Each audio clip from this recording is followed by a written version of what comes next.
Indonesia merupakan negara dengan total jumlah penduduk nomor 4 terbanyak di dunia. Tapi tahukah Anda, Sobat My Money, bahwa 12% diantaranya atau sekitar 29 juta jiwa penduduk di Indonesia termasuk dalam kategori lansia atau lanjut usia, di mana instrumen dana pensiun menjadi produk yang sangat penting dalam menjalankan kehidupan sehari-harinya. Tapi di sisi lain, Otoritas Jasa Keuangan melakukan survei literasi dan inklusi keuangan pada tahun 2022 yang menunjukkan bahwa literasi dana pensiun di penduduk Indonesia mencapai 30,5% dan inklusi dana pensiun mencapai 5,42%, dan ternyata angka ini tergolong rendah dibandingkan sektor keuangan lainnya. Lantas, apakah benar di lapangan masyarakat kurang menjunjung ataupun memprioritaskan manajemen finansial dana pensiun ini? Simak selengkapnya di liputan berikut ini.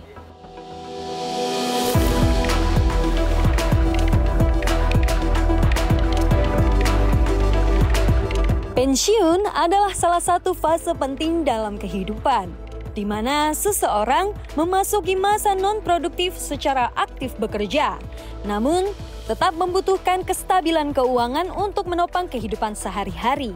Oleh karena itu, menyiapkan dana pensiun menjadi langkah krusial agar seseorang bisa menikmati masa pensiun tanpa tekanan finansial yang berlebihan.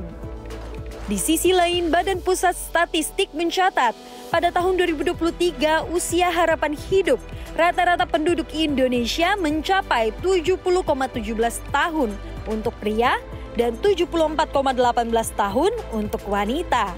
Hal ini berarti seseorang bisa hidup puluhan tahun setelah pensiun di usia 55 hingga 60 tahun. Maka jika tidak didukung dengan dana pensiun yang memadai, periode pensiun yang panjang ini bisa menjadi beban finansial. Selain itu, aspek yang tidak dapat ditampik juga adalah adanya inflasi biaya medis, di mana usia lansia atau pasca pensiun menjadi penduduk yang rentan, menggunakan dananya demi menunjang kualitas kesehatannya. Survei Global Medical Trends 2024 yang dirilis Willis Tower Watson memprediksi biaya medis di Indonesia yang pada tahun 2023 sebesar 11,50% berpotensi mengalami inflasi menjadi 12,74% pada tahun 2024. Kenaikan biaya medis setiap tahunnya kembali menambah alasan dana pensiun menjadi instrumen penting. Nah, Sobat My Money sendiri, apakah sudah mulai menyiapkan dana pensiun sejak dini? Kalau sudah, memilih nabung di produk apa sih?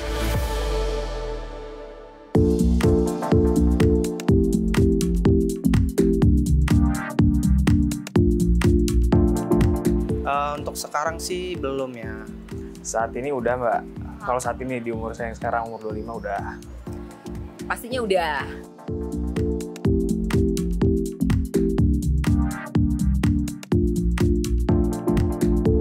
Kalau produk saat ini saya nabung per bulan itu di saham, terus juga sempat ada surat berharga negara juga, saya naruh juga di situ.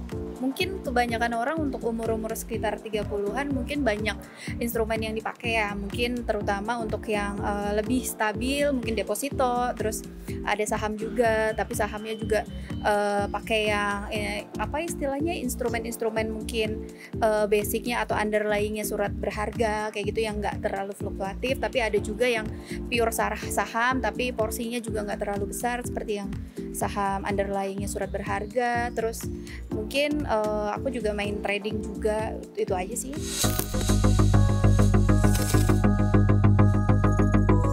Meski harus dipersiapkan sedari dini, akan tetapi hal tersebut diharapkan tidak membuat Sobat My Money tidak bijak dalam pengelolaan tabungan serta investasinya. Perlu diingat, berbagai faktor seperti tingkat inflasi dan pertumbuhan investasi harus dipertimbangkan dengan saksama. Inflasi sendiri membuat jumlah uang yang kita tabung saat ini mengalami perubahan nilai.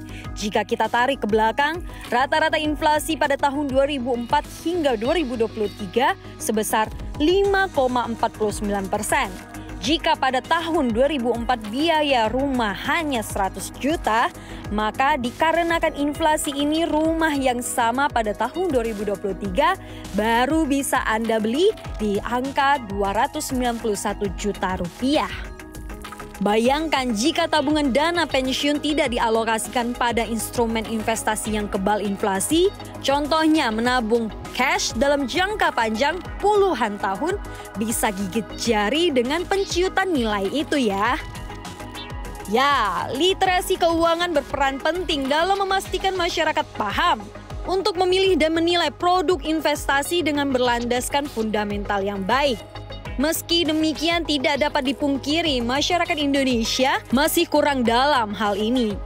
Bahkan dalam laporan terbaru dari Asian Development Bank atau ADB yang bertajuk Aging Well in Asia yang dirilis pada Mei 2024 lalu, 50% dari total lansia yang ada di Indonesia hanya bergantung dari transferan anak mereka.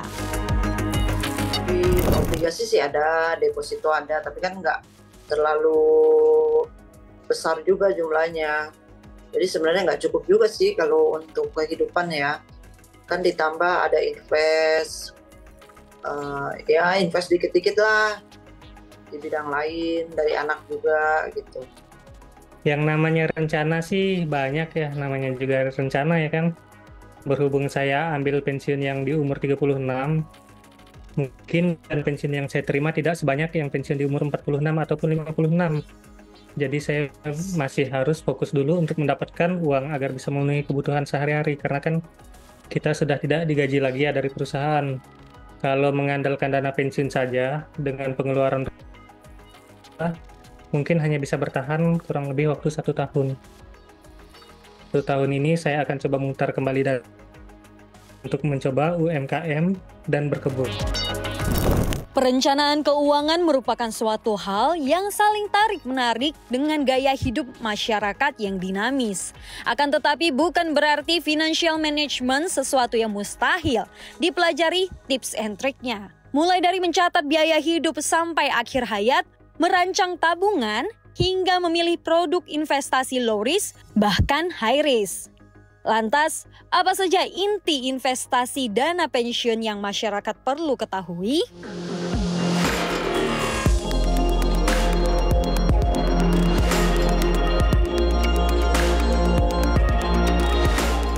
Sebetulnya kalau misalnya kita bicara mengenai dana pensiun itu sendiri, produknya itu ada 2 ya, yang umum dikenal ya. Ada DPPK, dana pensiun pemberi kerja yang biasanya itu merupakan produk yang disediakan oleh pemberi kerja kita terhadap karyawannya gitu ya.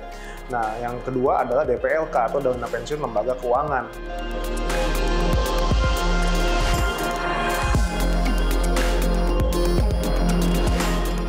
Sebetulnya ada banget gitu ya, kita bisa mengumpulkan dana pensiun sendiri ya. Kita beli emas secara rutin, nanti 20 tahun yang akan datang atau 30 tahun yang akan datang saat kita masuki masa pensiun, kita tinggal jual emasnya itu, dan emas itu otomatis kita dapat cash banyak di situ ya. Atau kita juga bisa beli reksadana saham, reksadana indeks, reksadana pendapatan tetap, atau produk lain yang bisa kita manfaatkan juga untuk tabungan masa pensiun kita. Jadi kita sebetulnya banyak banget caranya gitu, nggak mesti pakai DPLK itu sendiri.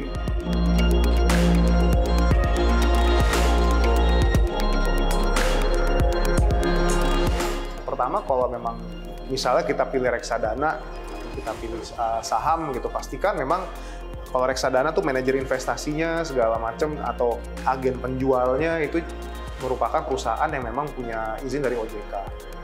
Nah, kalau kita misalnya mau berinvestasi saham, ya make sure juga saham yang kita beli itu merupakan saham yang fundamentalnya baik dan memang bisa punya kinerja yang baik dalam jangka waktu yang cukup panjang. Jadi analisisnya harus sangat mendalam, dan pastinya jangan hanya kita mengincar capital gain, tapi kita juga harus memperhatikan dividennya juga. Kalau perusahaan itu rutin bagi dividen, kita dapat pendapatan pasif juga dari situ ya.